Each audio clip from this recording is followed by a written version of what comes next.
ગૃહ રાજ્યમંત્રી શ્રી હર્ષભાઈ સંઘવીએ આજ રોજ બનાસકાંઠાના દાંતા તાલુકાના મોટા પીપોદરા ગામના 29 કોદરવી પરિવારના 300 જેટલા સભ્યોનું પુનર્વસન કરાયું હતું. આદિવાસી સમાજના એક કુરિવાજ ચડોતરોના કારણે મોટા પીપોદરા ગામમાંથી 12 વર્ષ પહેલા હૃદય પર પથ્થર મૂકીને પોતાનું વતન છોડીને કોદરવી પરિવારના 300 જેટલા સભ્યો ગામમાંથી સ્થળાંતર કરીને ચાલ્યા ગયા હતા.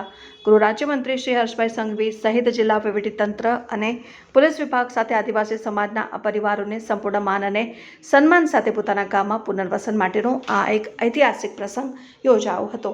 મંત્રી શ્રી હર્ષભાઈ સંઘવી અને મહાનુભાવોએ એકતા એ સમાજનો સાચો અવતાર, વેર એ અંધકારનો ભાર તકતીનું અનાવરણ કરીને બે સમાજના આગેવાનોએ એક કર્યા હતા અને મંત્રીશ્રીએ આદિવાસી સમાજના બંધુઓને કુમકુમ તિલક સાથે ગૃહ પ્રવેશ કરાવ્યો હતો અને ભૂમિપૂજન સાથે ખેતરમાં મકાઈનું વાવેતર કરાવ્યું હતું અને મંત્રીશ્રીએ આદિવાસી સમાજના બંધુઓને શૈક્ષણિક કીટ, રાશન કીટ, દિવ્યાંગ ભાઈને વ્હીલચેર અને પ્રશંસા પાત્ર એનાયત કરાયા હતા. અને આજે ગુજરાત જ નહીં પણ સમગ્ર દેશના આદિવાસી બાંધવો માટે ઐતિહાસિક દિવસ છે. ને આજનો દિવસ કુરિવાજની નાબૂદી, ઉન્નતિ, ખુશાલી અને પારિવારિક આદર સાથે પુનર્વસનનો મહત્વપૂર્ણ દિવસ છે. અને તેમણે તકરારને બદલે સમાધાન તરફ આગળ વધવા બદલ આદિવાસી સમાજના પંચના વડીલોને અભિનંદન પાઠવી સ્ટેજ ઉપર બોલાવી સન્માન કર્યું હતું. અને મંત્રીશ્રીએ જણાવ્યું કે વિકાસ સાથે અંતરિયાળ તથા છેવાડાના ગામડાઓ સુધી આજે ભૂપેન્દ્રભાઈ પટેલની સરકાર પહોંચી છે તેનું આ ઉત્તમ ઉદાહરણ છે. બનાસકાંઠાના દાંતા તાલુકાના મોટા પીપોદરા ગામે બરાબર 14 વર્ષ પછી 29 પરિવાર અને 300 જેટલા નાગરિકો ફરી પુનર્વસન પામી રહ્યા છે.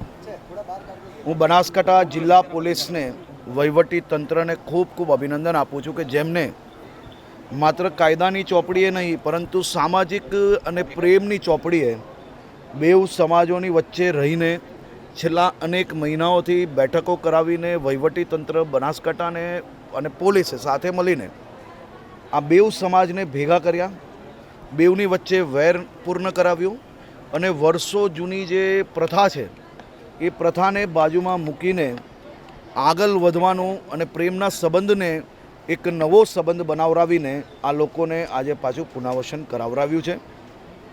સામાજિક સંસ્થાઓને સાથે રાખીને પાકા મકાન બનાવી આપ્યા, ખેતીની જગ્યાએ જ્યાં જંગલના ઝાડવા આવી ગયેલા હતા સાફ કરીને, પોલીસ અને વહીવટીતંત્ર સાથે મળીને આખી જગ્યા સાફ કરીને આપી. આજે આપ જોઈ શકો છો ફરી ખેતી કરતા થઈ ગયા લોકો. ઇલેક્ટ્રિસિટી હોય, પ્રધાનમંત્રીશ્રીની અનેક યોજનાઓથી લાઇટ, પાણી, ટોયલેટ, ગેસ અને કલેક્ટરશ્રીએ ખાસ કરીને અહીંયા એક કોમ્યુનિટી હોલ બી બનાવી આપવા માટેની વ્યવસ્થા કરી છે. પહેલી વાર આપે જોયું હશે કે આટલા નાના ગામમાં કલેક્ટર અને એસપી પોતે એક ટીમ તરીકે છેલ્લા અનેક દિવસોથી મહેનત કરીને આ પ્રોજેક્ટને સફળ કરે છે. આખી ટીમ કામગીરી કરે છે અને એક વહીવટીતંત્ર ટીમ બનાસકાંઠા તરીકે કામગીરી કરીને આજે ઇતિહાસનું સૌથી મોટું કહી શકાય કે પુનર્વસન આ વિસ્તારની અંદર કરાવ્યું છે. હું આખી ટીમને ખૂબ અભિનંદન આપું છું. અહીંયાથી સીધું માં અંબાના ચરણોમાં પ્રાર્થના કરવા જવાનો છું. આ બધા જ પરિવારો ફરી એકવાર સાથે મળીને અહીંયા ખુશખુશાલ જીવન જીવી શકે તેવી માં અંબા બધાને મનોકામના પૂરી કરે અને ભાદરવી પૂનમના મેળાની તૈયારીની સમીક્ષા લઈશ.